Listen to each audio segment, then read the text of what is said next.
Hoje nós vamos nos concentrar no conceito de fluxo de um campo vetorial através de uma superfície. Então tem dois ingredientes que precisam ficar bem claros e aí nós vamos calcular o fluxo do primeiro ingrediente, que é o campo, através do segundo ingrediente, que é a superfície. Então o campo vetorial, do qual nós vamos falar nesse instante, é um campo vetorial no R3. No teorema de Green, no estudo de campos conservativos, boa parte do tempo a gente ficava falando de campos vetoriais no R2. Era um campo de vetores que atuava no plano.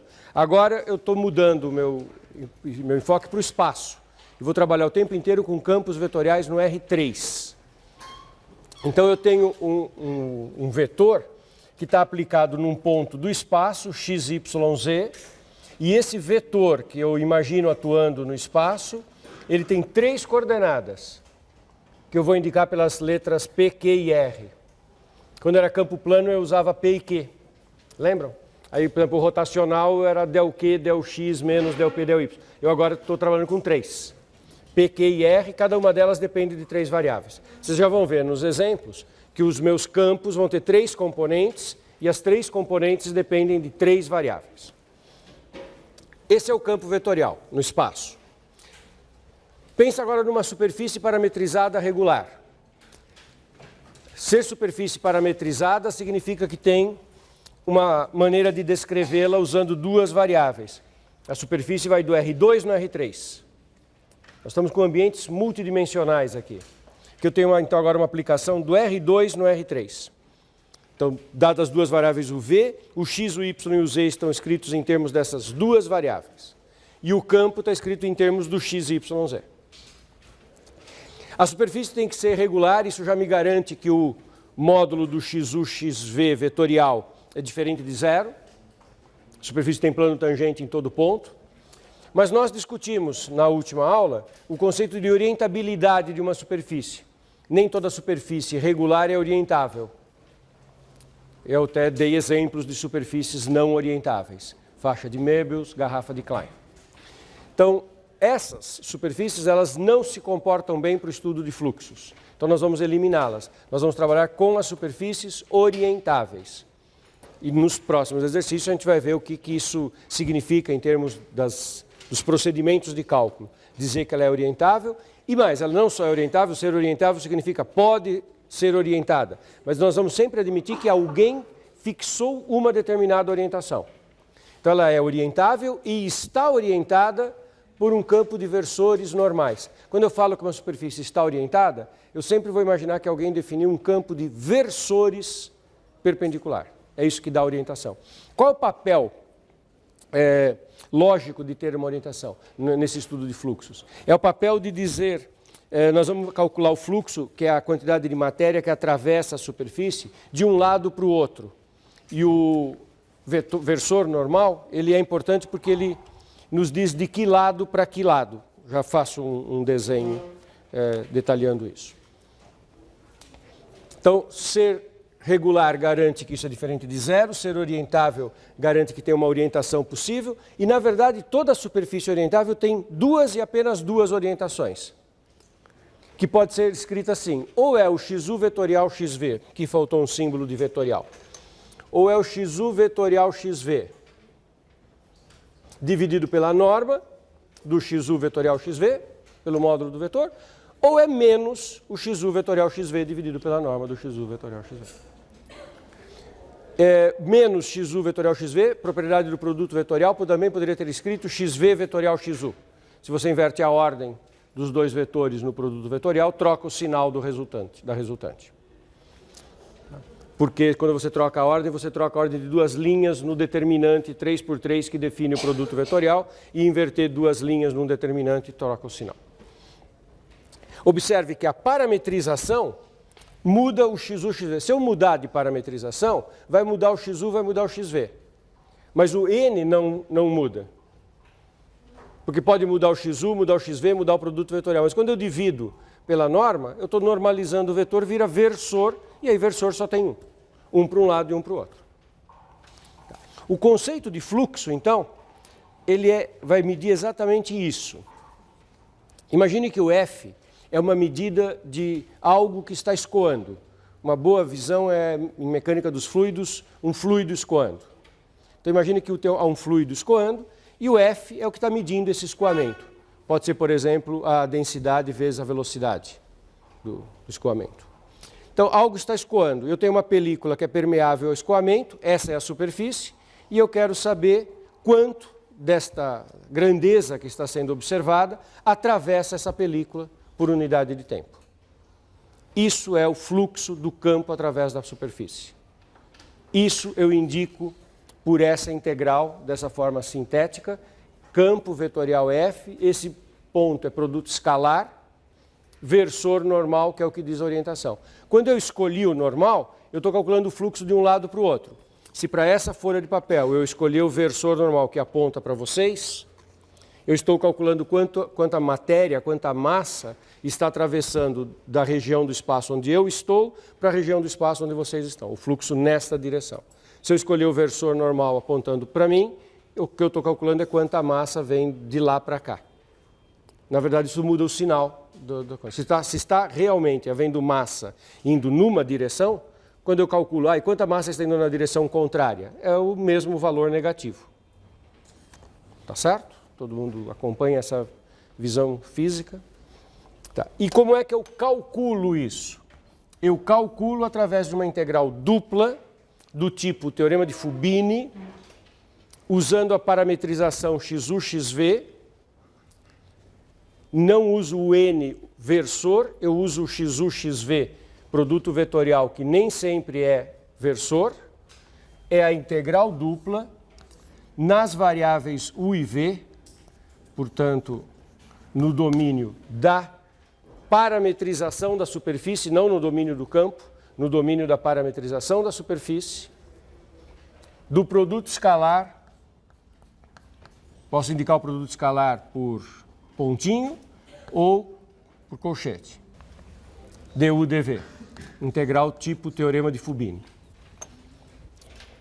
Se eu mudar a parametrização, muda o XU, XV, mas muda também o domínio, e tudo muda de forma coerente, de modo que o fluxo é sempre o mesmo. Quando eu indico desse jeito, é uma referência ao conceito de fluxo, em que o N tem que ser versor. Porque na hora que eu penso quanta massa está atravessando essa película permeável ao escoamento do fluido, eu tenho que olhar a componente normal do escoamento.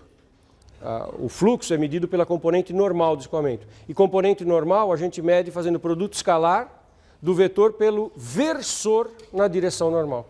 Para achar componente numa direção, você pega versor naquela direção. Por isso que aqui eu conceitualmente estou pensando no versor. Na hora de fazer a conta, eu não preciso trabalhar com o versor, eu trabalho com o vetor, com o XU, XV da parametrização. Isso eu mostrei na aula passada, que quando você aplica o conceito de integral de superfície aqui, no N aparece uma divisão por XU, XV em módulo. E no cálculo da integral ds aparece uma multiplicação pelo módulo de XU, XV. E é por isso que eles se cancelam e sobra apenas o produto vetorial. O módulo que estava dividindo some, porque aparece multiplicando por ele próprio. Conceitualmente, isso está fazendo sentido? Vamos ver exemplos numéricos? Como é que se calcula isso? Cada exemplo eu vou aproveitar para mostrar para vocês também superfícies que vocês ainda não conheçam, ou que pelo menos não apareceram nas nossas aulas. Vou falar de uma superfície que acho que não apareceu ainda e não é tão óbvia. Então eu quero calcular. A pergunta é exatamente essa.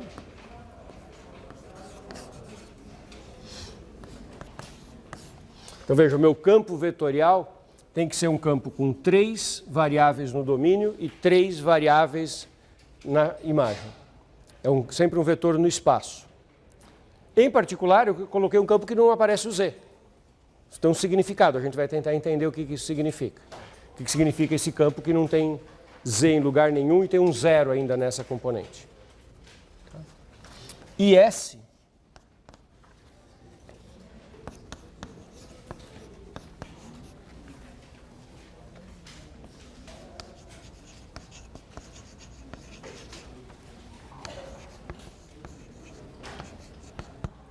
então, este é um enunciado típico, uma descrição típica dos ingredientes que são necessários. Então, olha como calcule o fluxo, calcular aquela integral, que é uma maneira de indicar o fluxo, sendo o campo dado pelas fórmulas, essa é a parte fácil do enunciado, alguém tem que te fornecer um campo, e fornecer o campo é fornecer a fórmula. Aí vem a descrição da superfície, que muitas vezes vem em palavras, como está aqui, é um pedaço de Z2 igual a x2 mais y2 menos 1. Eu ainda não tinha discutido essa superfície com vocês. Com Z entre 0 e 1, então aqui está a descrição da superfície, nós temos que entender essa superfície. E com a normal que se afasta do eixo Z. Nós vamos ter que analisar se isso caracteriza de fato uma normal, se isso está suficientemente descrito para que a gente possa fazer as contas. Tudo bem? Primeira providência, entender a superfície, né? Não dá nem para começar o exercício se eu não entender um pouquinho o que é essa superfície. Como eu sempre digo, entender quer dizer o quê, hein? Quer dizer, fazer um esboço, olhar a geometria dessa superfície o suficiente para você ficar apto a escrever a parametrização, para depois continuar as contas. Vocês identificam o que é Z2 igual a x2 mais y2 menos 1? Que superfície é essa? Primeira coisa, é uma superfície de revolução. Como que eu vejo que é uma superfície de revolução? Atribui um valor fixo para o z, põe um valor numérico no lugar do z. Pega esse menos 1, muda de lado. Quando você põe um valor constante no z, ou seja, quando você está fazendo o corte da superfície por um plano horizontal, no valor fixado do z, fixar o z é fixar um valor horizontal. Você fixa um valor horizontal, corta a superfície por um plano horizontal, você vai obter x2 mais y2 igual a 1 mais z2. Isso é uma circunferência de centro na origem e raio, esse número que vai aparecer aqui, raiz quadrada de 1 mais z2. Qualquer z que eu coloque, o corte é uma circunferência. Então é uma superfície de revolução. Algo rodou em torno do eixo z. Tudo bem? O que eu obtenho quando eu zero um dos dois? Por exemplo, quando eu zero x, z2 igual a y2 menos 1. Não é exatamente uma parábola. Se fosse z igual a y2 menos 1, seria uma parábola.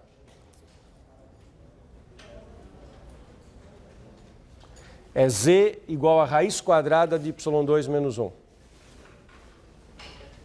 Isso também não é uma reta. É uma hipérbole. Isso é uma hipérbole. Uma outra coisa interessante para observar antes de começar a fazer qualquer desenho, observe o que aconteceria se o x2 mais y2 for muito pequeno. x2 mais y2 pequeno quer dizer que você está perto do eixo z.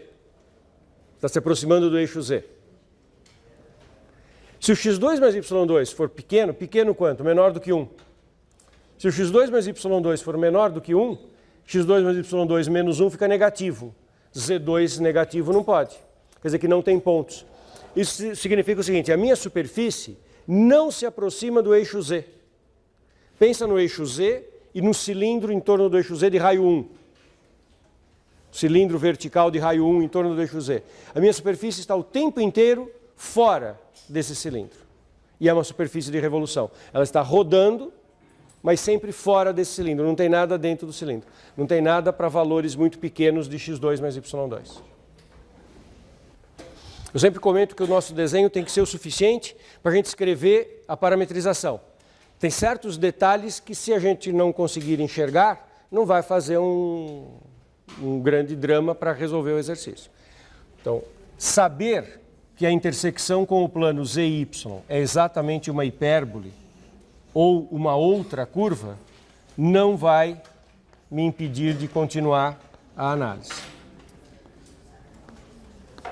Então, quando eu faço Z2 igual a Y2 menos 1, Z igual a raiz quadrada de Y2 menos 1, eu tenho uma curva que eu posso fazer o gráfico dessa função, posso pegar mínimo, máximo, derivado, usar as regras que vocês conhecem do primeiro curso de cálculo para fazer gráfico de uma função. Quer dizer, aplicar todo o conhecimento do primeiro curso de cálculo para ver a cara da função raiz quadrada de y2 menos 1. Você pode fazer isso com derivada, ver crescimento, decrescimento, e faz também de menos isso, né? Mais e menos. E você vai encontrar aqui uma curva que tem um valor mínimo 1. O y tem que ser maior ou igual que 1 para poder o radicando ser positivo e fazer sentido. Então, y é maior ou igual que 1. No y igual a 1, z é 0. O pedaço z mais raiz quadrada e o pedaço menos raiz quadrada são simétricos. É uma hipérbole, mas se você não souber que é uma hipérbole, não tem nenhum problema para o que eu vou continuar fazendo. Basta você saber que é uma curva. E que tem um valor mínimo aqui no 1. Essa curva roda, fica o tempo inteiro fora do cilindro de diretriz no eixo Z e raio 1.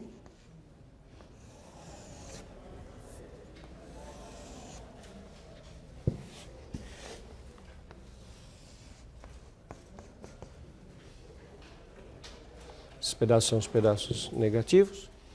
E nós estamos falando de Z entre 0 e 1.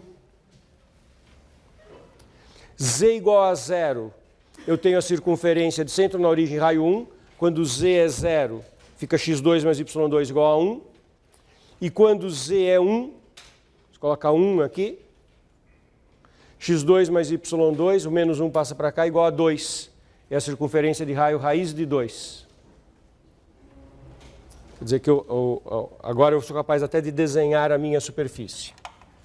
Vamos ver se vocês me acompanham no desenho da superfície. Eu vou variar com z de 0 até 1.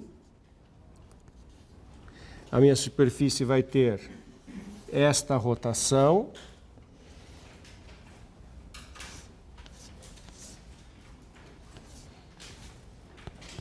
Aqui em cima vai descrever uma circunferência de raio raiz de 2. E aqui embaixo vai descrever uma circunferência de raio 1.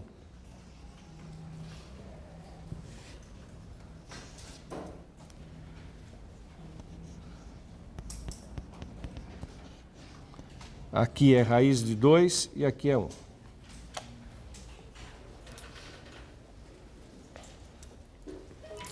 desenho não está muito bonito, mas é o suficiente para a gente conseguir continuar. Entenderam qual é o pedaço de superfície? Que campo que é o nosso campo que está atuando nessa superfície? É um campo que em cada ponto x, y, z, ele vale x, y, 0. Como é que eu interpreto o fato de que no campo não tem componente z? Ele é um vetor paralelo a x, y.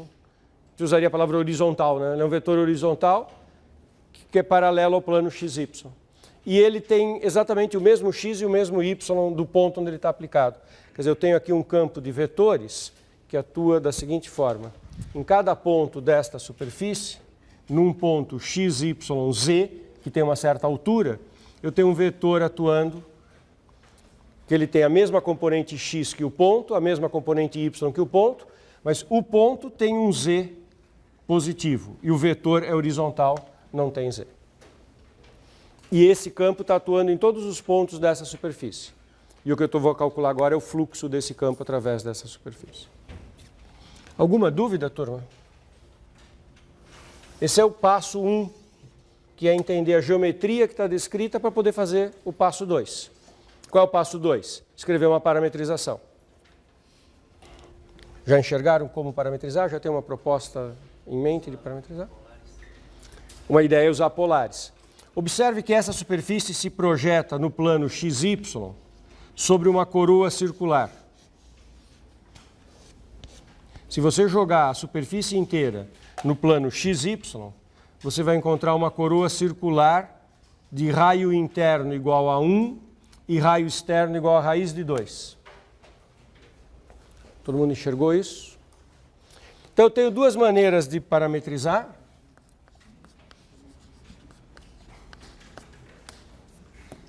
Parametrização. Primeira opção, eu vou escrever só para constar, não vou usar essa primeira opção. Mas sabe como que poderia ser uma parametrização? X igual a U y igual a v, z igual raiz quadrada de U2 mais V2 menos 1. De onde eu tirei essa expressão de z? Da equação da superfície. É o pedaço desta superfície que eu tenho que parametrizar. Eu isolei o z. O meu z é positivo, então é só a parte de cima da raiz quadrada, é só a raiz quadrada positiva. E essa parametrização eu teria u e v satisfazendo a seguinte condição. U2 mais V2 entre 1 e 2. Porque o meu x é o u, meu y é v. No plano xy é a coroa circular de raios 1 e raiz de 2. Então, o U2 mais V2 tem que ter um raio interno 1 e um raio externo raiz de 2. Essa é uma parametrização possível. Quando eu perguntei por parametrização, vocês já falaram polares. Por que alguém falou polares logo de cara? Porque você vai calcular a integral sobre esta superfície, vai cair numa integral dupla sobre esta região. Imagina só, você vai fazer uma integral dupla sobre uma coroa circular, de uma coisa que tem raiz quadrada dos quadrados. Já alguma coisa já nos diz que nós lá, se eu não fizer agora, daqui a pouco eu vou querer fazer mudança de variável para coordenadas polares. Então, se alguém quiser, eu prefiro fazer assim, eu já começo com a parametrização embutindo nela a mudança de variável. Eu prefiro escrever assim, x igual a r cosseno θ, y igual a r seno θ, z igual a raiz quadrada, x2 mais y2 é r2, menos 1. E o domínio desta parametrização é θ entre 0 e 2π, r entre 1 e raiz de 2.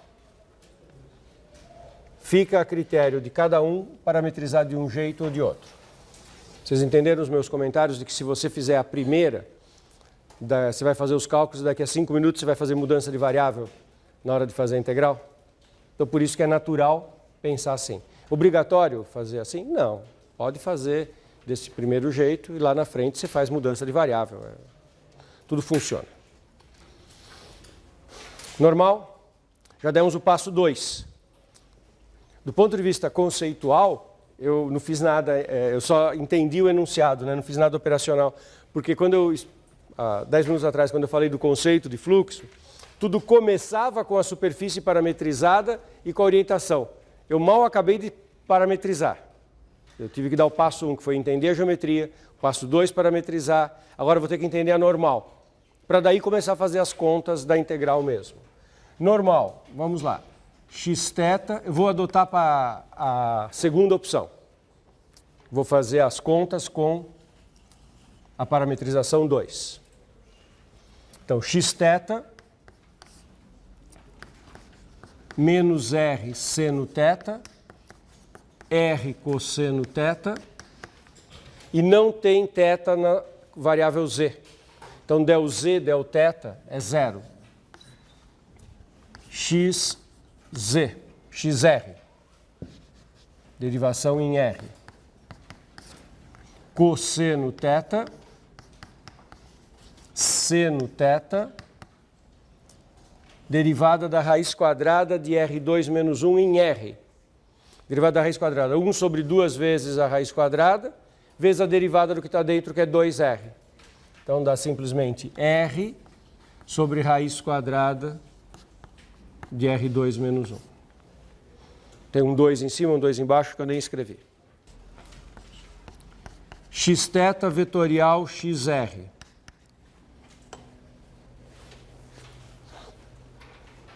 Lembra como calculamos produto vetorial? Determinante 3 por 3. Não vou escrever o determinante, vou escrever aqui I, J, K. E aí vocês estão vendo a matriz do produto vetorial, né? A primeira linha I, J, K, segunda linha as coordenadas do θ, terceira linha as coordenadas do R. É isso que eu tenho que desenvolver.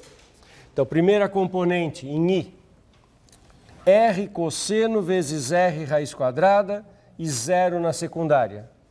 Então, a primeira componente do vetor é R2 cosseno sobre a raiz quadrada de R2 menos 1. Segunda componente tem que trocar o sinal. Fica menos R seno θ, R raiz quadrada, troca o sinal. E na diagonal secundária, 0. Então fica R2 seno quadrado, seno de θ, raiz quadrada de R2 menos 1. Terceira componente, o K. Menos R seno quadrado, menos R cosseno quadrado. Menos R.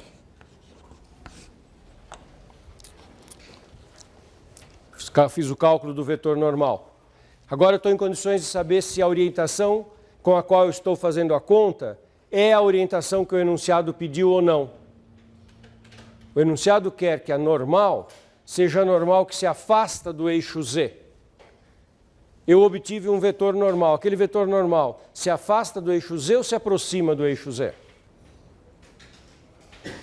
Pensa no primeiro quadrante. No primeiro quadrante, seno θ e cosseno θ são positivos. Então, no primeiro quadrante, a componente x é mais, a componente y é mais. Se o vetor tem componente x e y mais, ele está se afastando do z ou se aproximando do z? Se afastando. Essa orientação é a orientação que o exercício quer? Sim. Se eu descobrisse que não era, a hora que eu vou fazer a conta, eu simplesmente troco o sinal de tudo. Eu pego menos esse vetor.